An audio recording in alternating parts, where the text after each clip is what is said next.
क्या भोजन के बिल पर अध्यादेश लाकर यूपीए सरकार ने चुनावी ट्रम्प कार्ड खेला है? कम से कम मुख्य विपक्षी पार्टी बीजेपी यही मानती है। इस अध्यादेश को लेकर बीजेपी ने सरकार के इरादों पर सवाल उठाए हैं। बीजेपी अध्यक्ष राजनाथ सिंह का कहना है कि जब मानसून सत्र शुरू होने में थोड़े ही दिन बचे थे तो भोजन के बिल पर यूपीए सरकार को अध्यादेश लाने की इतनी जल्दी क्या थी? 9 वर्षों में इस गवर्नमेंट ने फूड सिक्योरिटी बिल पार्लियामेंट में लाकर उस पर डिबेट कराकर उसे पास कराने की क्यों नहीं कोशिश की? इस फूड सिक्योरिटी बिल में बहुत सारी खामियां हैं, बहुत सारी कमियां हैं, जिन पर हम संसद में बहस करना चाहते हैं। उधर लोकसभा में विपक्षी नेता सुषमा स्वराज ने अध्यादेश को लेकर ट्वीट किया है, इतनी जल्दी क्यों?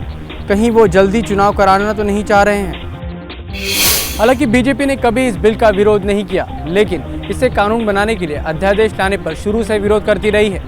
बीजेपी चाहती है कि इस पर सदन में चर्चा हो, उसके बाद ये बिल कानून की शक्ल ले।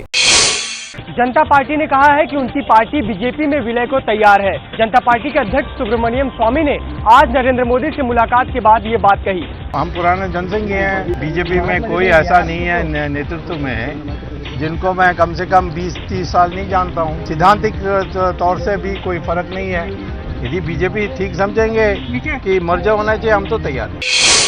कांग्रेस महासचिव शकील अहमद ने नरेंद्र मोदी का नाम लिए बिना कहा है कि जो लोग रैम्बो बनना चाहते हैं उनका अंत मोगैम्बो की तरह होता है। रैम्बो भी एक काल्पनिक फिल्म का कैरेक्टर है जो हॉलीवुड की फिल्म सिल्वेस्टर स्टैलोन थे। वास्तविक जीवन में अगर कोई रैम्बो बनने का प्रयास करता है तो मैंने यही लिखा है कि उसका अंत मोगैम्बो की तरह होता है।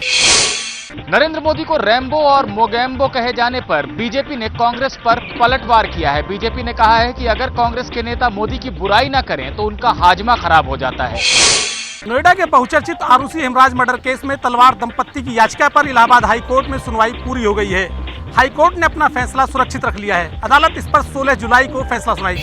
इलाहाबाद हाईकोर्ट में फैसला आने तक गाजियाबाद की स्पेशल सीबीआई कोर्ट में चल रहे ट्रायल पर रोक जारी रहेगी। तलवार दंपत्ति ने इलाहाबाद हाईकोर्ट में पिछले महीने याचिका दाखिल करके केस के ट्रायल में कुछ रिपोर्टर्स को सबूत के तौर पर शामिल किए जाने और कुछ गवाहों को बुलाने की मांग की थी। हालांकि ट्रायल कोर्ट तलवार दंपत्ति की इस अर्जी को पहले ही खारिज कर चुका था।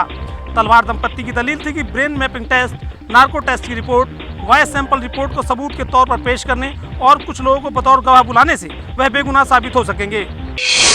मुंबई शेयर बाजार में आज कई दिनों की गिरावट के बाद उछाल दर्ज की गई। सेंसेक्स आज करीब 250 अंक चढ़कर बंद हुआ।